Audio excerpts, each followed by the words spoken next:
World cup কোয়ালিফাইংয়ের ম্যাচকে সামনে রেখে Argentina ইতিমধ্যে ট্রেনিং শুরু করে দিছে। পুরোদমেই ট্রেনিং চলতেছে, লিওনেল মেসিকে ট্রেনিংয়ে দেখা গেছে, তাছাড়া বেশ কিছু প্লেয়ারকে ট্রেনিংয়ে উপস্থিত থাকতে দেখা গেছে। তো লিওনেল মেসি সহ পুরো টিম অনেক বেশি পরিমাণ ফোকাস নিয়ে আসে, সেটা দেখাই যায়। এবং সবথেকে বড় বিষয় হইতেছে যে প্রত্যেকটা প্লেয়ারই আবার একটা টিম হিসাবে মাঠের মধ্যে নামতে যাচ্ছে। তো প্রত্যেকটা প্লেয়ারের মধ্যেই আলাদাভাবে একটা উত্তেজনা কিংবা আলাদা একটা এক্সাইটমেন্ট খুব ভালোভাবেই কাজ করতেছে, সেটা মানে সবসময়ই দেখা যায়। আর্জেন্টিনা যখন টিম কল করা হয়, অর্থাৎ ইন্টারন্যাশনাল ব্রেকের সময় দেখা যায় যে প্রত্যেকটা প্লেয়ারের মধ্যে আলাদা একটা মানে বাড়তি একটা উৎসাহ কাজ করতেছে যে কখন তারা মাঠের মধ্যে নামবে। তো লিওনেল মেসিকে ফিট অবস্থায় পাওয়া যাইতেছে এবং সামনে চিলির এগেনস্টে ম্যাচ ওইখানে স্টার্টিং থেকেই দেখা যাওয়ার সম্ভাবনা অবশ্যই তৈরি হবে বলে মনে করতেছি। ওয়ান ফয়েদকে আমরা দেখতেছি যে সে দলের সাথে যোগ হয়েছে। তো সে খেলার টাইম পায় কিনা, সময় পায় কিনা, সেটা হইতেছে গিয়ে একটা বিষয়, যদিও ওইটা ম্যাচের সময় দেখা যাবে। আর গোলকিপার পজিশনটাতে ইমিলিয়ানো মার্তিনেজ অবশ্যই আছে। তো আমার কাছে মনে হয় যে এই জায়গাতে সামনের ম্যাচটাতে চিলির এগেনস্টে ম্যাচ এবং পরবর্তী কলম্বিয়ার এগেনস্টে ম্যাচ আছে। খুব সম্ভবত কলম্বিয়ার এগেনস্টে পরের ম্যাচটা, তো চিলির এগেনস্টে ম্যাচটাতে আমার কাছে মনে হয় যে ওই জায়গাতে গোলকিপার পজিশনটাতে রুলিকে সুযোগ দেওয়া যাইতে পারে। ওইখানে যদি আরেকজন গোলকিপার কম্পিটিটিভ মিনিট খেলার সুযোগ পায়, তাহলে হয়তো সে নিজেকে আরও সুন্দরভাবে মেলে ধরতে পারবে, এবং যেটা সামনের ওয়ার্ল্ড কাপে গিয়ে অনেক বেশি পরিমাণ কাজে দিবে। দেখা গেল যে ওইখানে যদি কোনো একটা সময় কোনো একটা মুমেন্টে যদি দেখা যায় যে মিলিয়ানো মার্তিনেসকে সরিয়ে নেওয়া লাগতেছে কিংবা সে সরে আসতেছে, তখন যে পরে আসবে, তখন তার কাছ থেকে তো ওই ধরনের পারফরমেন্স অবশ্যই আশা থাকবে, এবং ওইটা যদি সে ঠিকঠাক মতো দিতে না পারে, তখন তো দেখা যাবে যে ওই জায়গাতে বাঙ্গনের সৃষ্টি হয়েছে। তো আমার কাছে মনে হয় যে সামনের ম্যাচটাতে গোলকিপার পজিশন নিয়ে কোচিং স্টাফদের অনেক বেশি পরিমাণ সতর্ক থাকাটা দরকার হবে, কিংবা এই জায়গাটা আরও শক্ত করার উদ্দেশ্য নিয়ে কাজ করা দরকার হবে। এমন কোনো পদক্ষেপ দেখা যায় কিনা সেটা তো আসলে সময় মতো দেখা যাবে। তবে আমার কাছে মনে হয় যে যেহেতু রুলি আছে, তাকে সুযোগ দেওয়াটা মানে প্রয়োজন হবে, প্রয়োজন বলবো। তার নিজেরও খেলার একটু সুযোগ তৈরি হইল, আবার সে প্রতিযোগিতামূলক মিনিটে খেলার সুযোগ পাইল, এইটা হইতেছে তার জন্য অনেক বেশি পরিমাণ মানে এক্সপেক্টেড একটা বিষয় থাকবে তার জায়গা থেকে। যদিও এখানে কোচিং স্টাফদের, বিশেষ করে লিওনেল স্কালোনি এর ডিসিশনটা অনেক বেশি পরিমাণ মানে কাজ করবে যে তিনি আসলে কি চান। যদি এভিলিয়ানো মার্টিনেজকে শুরুতে কি নামিয়ে দেন, তাহলে তো আসলে কিছু করার নেই, ওইখানে তো তাকেই রুল প্লেটা করতে হবে। আর রুলিকে আমার কাছে মনে হয় যে আসলে যদি এমিলিয়ানো মার্টিনেজকে চিলির এগেনস্টে খেলানো না হয়, তাহলে সেটা আরও বরং ভালো হবে। তার জায়গাতে যারা সেকেন্ড চয়েস হিসাবে আছে, যে আছে থার্ড চয়েস হিসাবে যে আছে, অর্থাৎ এই দুইজন, তাদের মধ্যে যদি একটু কম্পিটিটিভ যে আবহাওয়া মানে কম্পিটিটিভ যে পরিবেশটা, এটা যদি তৈরি হয় তাদের মানে তাদেরকে কেন্দ্র করে, তাহলে কে কার থেকে ভালো করতে চাইবে বা হতে চাইবে, এই ধরনের একটা প্রতিযোগিতা সৃষ্টি হবে তাদের মধ্যে। সেটা অবশ্যই গোলকিপিং পজিশনের জন্য আর্জেন্টিনার জন্য অনেক বেশি পরিমাণ মানে সুখবর বয়ে আনবে। কারণ এমিলিয়ানো মার্তিনজের উপরে তো 100% ভরসা, মানে সব সময় একদম কোনো ধরনের চিন্তা ছাড়া কিংবা কোনো ধরনের মানে অল্টারনেটিভ চিন্তাভাবনা ছাড়া, তো তার উপরে একদম 100% মানে বসে থাকাটা কোনোভাবেই লজিক্যাল হবে না। কারণ একটা গোলকিপার তো কোনোভাবেই কেউ গ্যারান্টি দিতে পারবে না যে সে পুরো ম্যাচ মানে একদম পুরো দমে খেলে শেষ করে মানে বের হয়ে আসবে, এরকম কোনো গ্যারান্টি দেওয়ার কোনো সুযোগ আসলে নাই। ফুটবল খেলাটাই পুরোটাই আনপ্রেডিক্টেবল। কারণ যে প্লেয়ার্সগুলা স্টার্টিংয়ে নামে, তারা যে পুরো ম্যাচটা মানে একই তালে একদম ফার্স্ট মিনিট থেকে লাস্ট মিনিট পর্যন্ত ফিনিশ করে মানে স্টার্ট করে ফিনিশ করে আবার নেমে আসবে, এই ধরনের তো আসলে কোনো ধরনের কোনো কিছু বলার কোনো সুযোগ থাকে না। তো এই বিষয়টা গোলকিপার পজিশনের ক্ষেত্রে আরও বেশি পরিমাণ হইতে পারে, কারণ অনেক সময় দেখা যায় যে গোলকিপারকে অনেক ধরনের ডিসিশন মেক করা লাগতেছে, মুহূর্তের মধ্যে ডিসিশনে যাইতে হয় প্লেয়ার্সদেরকে। আমরা কয়েকদিন আগেও দেখছি, এই তো কয়েকদিন আগেই দেখছিলাম যে এমিলিয়ানো মার্তিনেজ তার ক্লাবে সে একটা ডিসিশন মেক করছে, মানে সে বক্স থেকে বের হয়ে আসছিল। তো বক্স থেকে বের হয়ে এসে যে প্লেয়ার্সের সাথে তার ক্রাশ হয়েছে ওইটা তো আসলে মানে পরবর্তীতে গিয়ে যে ধরনের ডিসিশন আসছে সেটা সবারই জানা। তো এমনটা তো হইতে পারে ম্যাচের মধ্যে, এই বিষয়টা তো আসলে অস্বাভাবিক না। তো এমনটা হওয়ার সম্ভাবনা অবশ্যই থাকে। তো সেই চিন্তাটা মাথায় রেখে কিংবা আরও যে বিষয়গুলো আছে সব কিছু মাথায় রেখে আমার কাছে মনে হয় যে আর্জেন্টিনার সেকেন্ড চয়েস যে গোলকিপারটা আছে রুলি, তাকে সুযোগ দেওয়াটা দরকার হবে, যাতে করে ইমিলিয়ানো মার্তিনেজের কোনো একটা সমস্যার কারণে, কোনো একটা বিষয়ের কারণে যদি তাকে উঠিয়ে নিতে হয় কিংবা সে যদি উঠে যায়, তার পরিবর্তে যে আসবে অর্থাৎ রুলি আসবে, সে যাতে ওই জায়গাটা একদম তার জায়গা থেকে যতটুকু পারা যায় রেসপন্সিবল নিয়ে ওইটা সামাল দেয়। এবং আর্জেন্টিনা তো আসলে সব পজিশনকে ঠিকঠাক মতো ব্যবহার করে টিম ওয়ার্কটা সাজানোর বিষয়ে অনেক বেশি পরিমাণ যত্নশীল থাকে, মনোযোগী থাকে। এই বিষয়গুলো খেলার মধ্যে খুব বেশি পরিমাণ দেখা যায় এবং বর্তমান সময়ে তো আরও বেশি পরিমাণ দেখা যাইতেছে। একটা গোল যখন হয় তখন একদম নিচ থেকে বিল্ড হতে হতে নিচ থেকে বিল্ড হয়ে মাঝখানে যায়, মাঝখান থেকে একদম উইঙ্গে যায়, উইং থেকে তখন তারপরে একদম নাম্বার 9 পজিশনটাতে বা ওই জায়গাতে গিয়ে তখন তো মানে অপোনেন্টের নেট টাচ করে। তো এই যে মানে একটা প্রসেসিংয়ের মধ্য দিয়ে খেলাটা সাজানো হয়, তখন ওই জায়গাতে গোলকিপারের ভূমিকা অবশ্যই অনেক বেশি পরিমাণ থাকে। তো যদি রুলিকে ওই জায়গাতে ভালোভাবে সেট করা যায় তাহলে তার কাছ থেকে যে আউটকামটা আসবে ওইটা টিম ওয়ার্কটাকে আরও বেশি পরিমাণ মেলে ধরতে সাহায্য করবে বলেই মনে করতেছি। ডিফেন্ডার পজিশনটাতে তো যারা আছে তাদেরকে দেখা যাওয়ার সম্ভাবনা অবশ্যই থাকবে বলে আমি মনে করতেছি, কারণ ওইখানে এত বেশি পরিমাণ পরীক্ষা নিরীক্ষার সুযোগ স্টার্টিং থেকেই মানে তৈরি হবে বলে মানে আমার ধারণা না। তবে লিওনেল স্কালোনি তিনি চিলির এগেনস্টে ম্যাচটা যে আসলে কীভাবে চান না চান সেটা অবশ্যই মানে দেখার জন্য অপেক্ষা করতে হবে, কারণ বেশ কিছু নতুন প্লেয়ার্সদেরকেও তিনি মানে সুযোগ দেওয়ার বিষয়ে চিন্তাভাবনা করতেছেন কিংবা দলের সাথে যুক্ত করছেন। তো তাদেরকে যদি সুযোগ দিতে চাওয়া হয় তাহলে তো আসলে মানে ডিসিশনটা ওইভাবে মেক করতে হবে যাতে তারা সুযোগ পায়। তো উনি ওনার চিন্তা কিংবা কোচিং স্টাফরা যেইভাবে চিন্তা করতেছেন, চিন্তাভাবনা করেই তাদেরকে নিয়ে আসছেন। যেহেতু তারা কোচিং স্টাফদের চিন্তাভাবনায় আসে তাহলে আমরা মানে ধরে নিতে পারি যে হয়তো তারা মানে গেমস টাইম পাওয়ার মানে সম্ভাবনা অবশ্যই তৈরি হবে।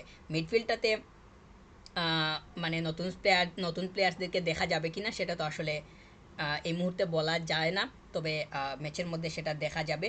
আর সামনে অবশ্যই মানে যেই প্লেয়ার্সগুলা কন্টিনিউ করে আসতেছে তাদেরকে দেখা যাওয়ার সম্ভাবনা থাকবে। লিওনেল মেসি যেহেতু তিনি ফিরে আসছেন তাহলে তো অবশ্যই তাকে ফাইনাল থার্ডে দেখা যাবে, এবং আরও কাদেরকে দেখা যায় না যায় লিওনেল মেসির সাথে সেটা তো অবশ্যই সময়ের অপেক্ষা করতে হবে।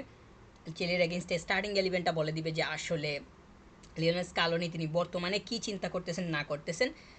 আর যেহেতু আর্জেন্টিনা ইতিমধ্যেই নেক্সট ওয়ার্ল্ড কাপের টিকিট কনফার্ম করে ফেলছে তাহলে পরীক্ষা নিরীক্ষার যেই সুযোগটা সেটা খুব বেশি পরিমাণ পাবে। মানে এই যে সামনে চিলির এগেনস্টে ম্যাচটা আসতেছে ওয়ার্ল্ড কাপ কোয়ালিফাইংয়ের, এটা তো অবশ্যই কম্পিটিটিভ ম্যাচ, ইম্পর্ট্যান্ট ম্যাচ, এবং আর্জেন্টিনার জন্য অবশ্যই পয়েন্ট লুজ করলেও সমস্যা নাই, কিন্তু আর্জেন্টিনা কোনোভাবেই চাইবে না যে পয়েন্ট লুজ করতে, বরং নতুন প্লেয়ার্সদেরকে ব্যবহার করেও পয়েন্ট কীভাবে বের করে নেওয়া যায় সেই দিকে অবশ্যই মনোযোগী থাকবে, এটা তো খুবই স্বাভাবিক। আর নতুন প্লেয়ার্সরা কীভাবে কী করে না করে যদি তারা সুযোগ পায়, এমনও দেখা যেতে পারে যে আসলে স্টার্টিংয়েই বেশ কিছু প্লেয়ার্সকে দেখা গেছে যাদেরকে আগে হয়তো মানে ওইভাবে চিন্তা করা যায় নাই কিংবা প্রেডিক্ট করা যায় নাই, এরকম হওয়ার সম্ভাবনা তৈরি হইতে পারে। নিকোলাস গঞ্জালেসকে আমরা মানে স্কোয়াডে দেখতে পারতেছি, এই প্লেয়ার্সটা অবশ্যই কোচিং স্টাফদের অনেক ফেভারিট, বিশেষ করে লিওনেল স্কালোনির। এই প্লেয়ার্স নিয়ে আগেও অনেক কথা মানে আমি বলছি কিংবা অনেককেই কথা বলতে দেখা যায়। এই প্লেয়ার্সটা কিন্তু খুবই ডেডিকেটেড এবং সে হার্ড ওয়ার্কিং, মাঠের মধ্যে সেটা দেখা যায়। এবং কোচিং স্টাফ থেকে মানে কোচিং স্টাফরা যখন ডাগ আউট থেকে যে ইনস্ট্রাকশন দেয় কিংবা তাকে উদ্দেশ্য করে কোনো ধরনের যদি কোনো কিছু তারা ইশারা করে তাহলে কিন্তু এই প্লেয়ার্সটা বুঝে ফেলে যে আসলে তার কী করতে হবে, তার আসলে নেক্সটে কী করা দরকার কিংবা পরবর্তী সময়গুলো তার কীভাবে কাটানো উচিত, এইটা কিন্তু সে বুঝে ফেলে। আবার তাকে যখন মানে মানে মাঠে নামানো হয়, নামানোর আগে যে ইনস্ট্রাকশন দেওয়া হয় এই অনুযায়ী কিন্তু সে কাজ করতে পারে, এবং আমার কাছে মনে হয় যে এই বিষয়গুলো তাকে কিন্তু অনেক বেশি পরিমাণ সাহায্য করতেছে মানে দলের সাথে থাকতে। গত ওয়ার্ল্ড কাপেও তাকে দেখা গেছে, এবং গত ওয়ার্ল্ড কাপের পর থেকে এখন পর্যন্ত সে এই টিমের সাথে একই থালে খেলে আসতেছে, এবং সামনে মানে পাওয়া যাওয়ার সম্ভাবনা অবশ্যই মানে তৈরি হবে বলেই মনে করতেছি। আর যারা আছে তারা তো আসলে ম্যাচের মধ্যেই দেখা যাবে যে কে কতটুকু পরিমাণ সময় পাইতেছে না পাইতেছে। আলেহান্দ্রো গার্নাচোকে নিয়ে অনেক কথা হইতেছে। এই প্লেয়ার্সটা আসলে কোনোভাবেই মানে কনস্ট্যান্ট হইতে পারতেছে না, বা কোনোভাবেই সে একটা মানে নির্দিষ্ট সময় অবলম্বন করে সে কোনোভাবেই স্কোয়াডে থাকতে পারতেছে না। একবার আসলে একবার থাকে না, আরেকবার আসলে আরেকবার থাকে না, মানে গ্যাপ থাকেই থাকে, এইরকম মানে গার্নাচোর সাথে হয়ে যাইতেছে। আমি একটা জিনিস নিয়ে খুব বেশি পরিমাণ মানে দ্বিধার মধ্যে আসি যে কোচিং স্টাফরা কোনোভাবেই গার্নাচের উপরে ওইভাবে ভরসা রাখতে পারতেছে না যেইভাবে অন্যান্য প্লেয়ার্সগুলোর উপরে ভরসা রাখতে পারে। কিংবা নিকোলাস গঞ্জালেজের কথা যদি বলি, এই প্লেয়ার্সটার উপরে কিন্তু মানে অনেক বেশি পরিমাণ ভরসা করতে পারে। ভরসা করতে পারে বলেই তো সে বারবার স্কোয়াডে আসতে পারতেছে, না হলে তো পারতো না।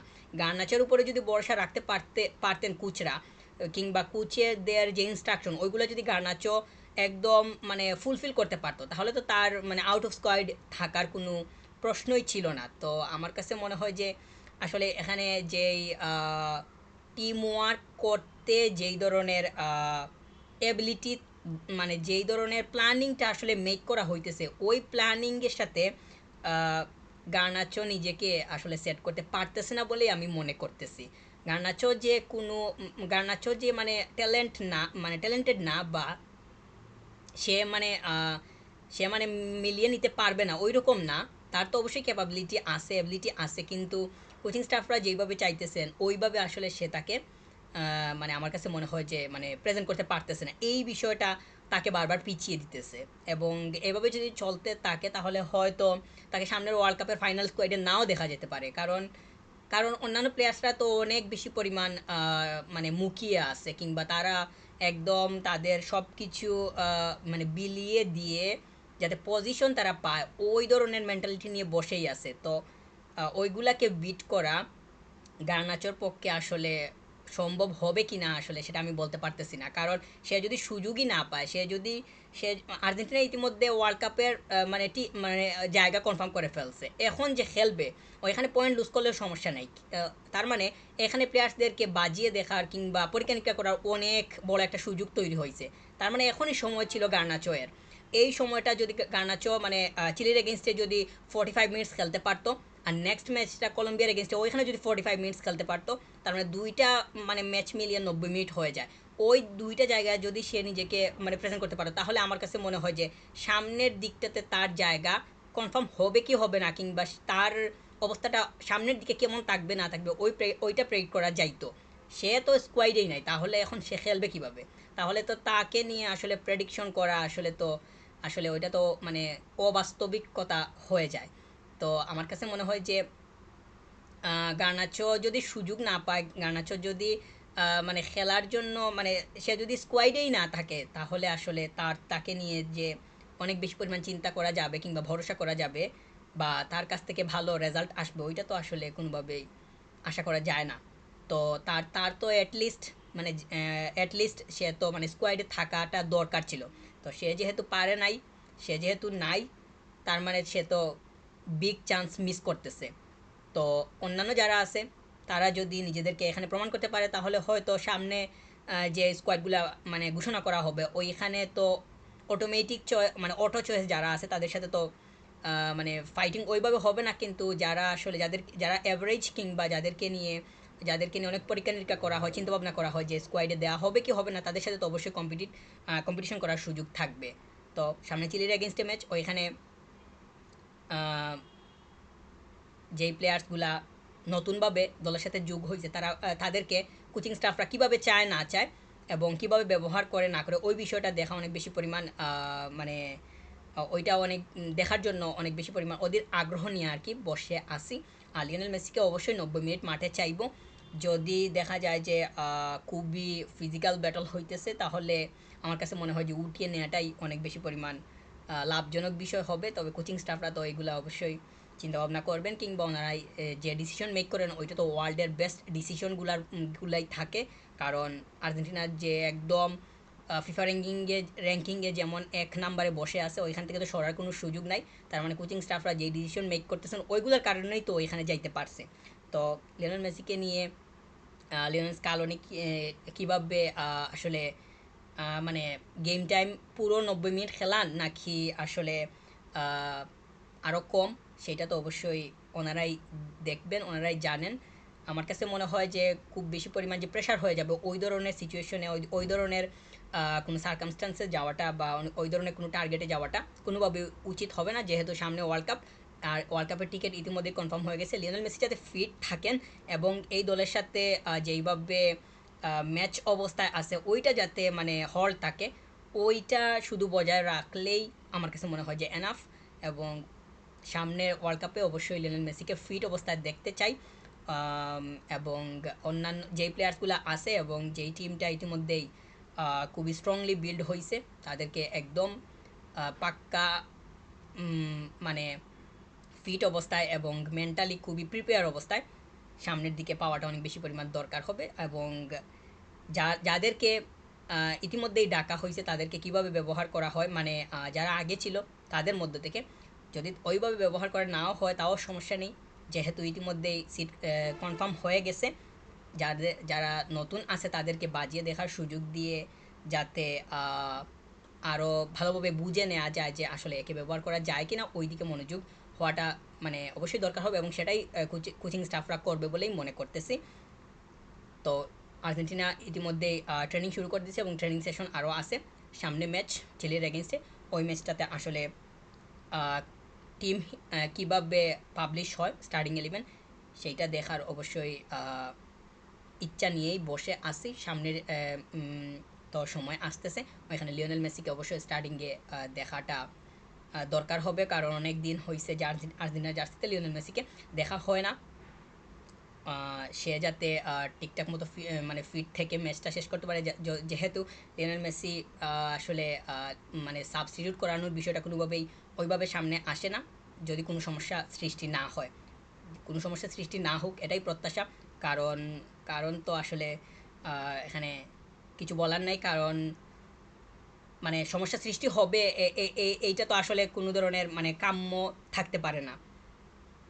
সবাই চায় যে লিওনেল মেসি যাতে ফিট থাকেন, কারণ তাকে যত বেশি পরিমাণ উপভোগ করা যাবে সেটাই হবে সবার জন্যই সুবিধাজনক। আর লিওনেল স্কালোনি তিনি নতুনদেরকে কীভাবে ব্যবহার করেন না করেন, যাদেরকে এখন ইতিমধ্যে ডাকা হয়েছে তারা নিজেদেরকে এই টিমের সাথে কতটুকু পরিমাণ মানিয়ে নিতে পারে না পারে, এইটাও দেখাটা অনেক বেশি পরিমাণ একটা সুন্দর বিষয় হবে।